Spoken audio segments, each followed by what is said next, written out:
So the question comes down, I think, two real parts is in terms of what committees do you think I could make a real difference in? And to answer that firstly and directly, what I would love to be a part of is the judicial subcommittee related to immigration. I am an immigration attorney. My wife is an immigration attorney.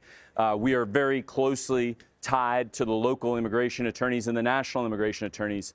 I find that one of the big concerns in this country right now is how we deal with immigration. And I think working in this system, I have been exposed to it so much that I would have a not just great insight that I could provide, because I want to be honest with you, I'm not going to have an answer to everything. I think what I can bring to the table is I'm very willing to listen.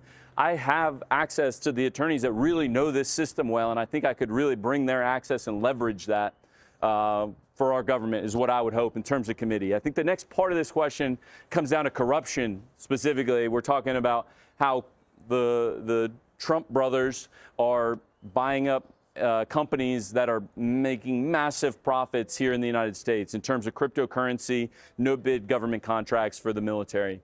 This is something that we've talked about significantly. Corruption is rampant in Washington right now. The middle class is struggling more than I've seen it struggle in my lifetime. At the same time, we watch the current administration allow for close friends and family members to kind of run rampant and do whatever they want to do. I think what this comes down to is rooting out corruption across the board.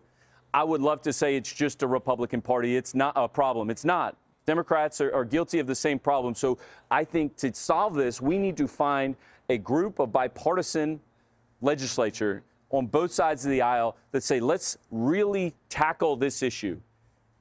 Bring honest people to the table that really want to have productive conversations about how we stop corruption.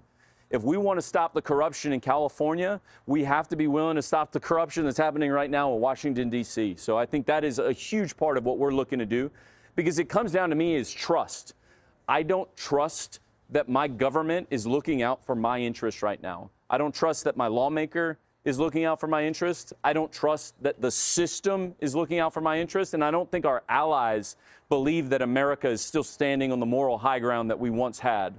So I want to restore trust in our government on those three levels. And I think what you bring up is one of those major things, is how we restore trust in that the system, that the politicians are working for the people.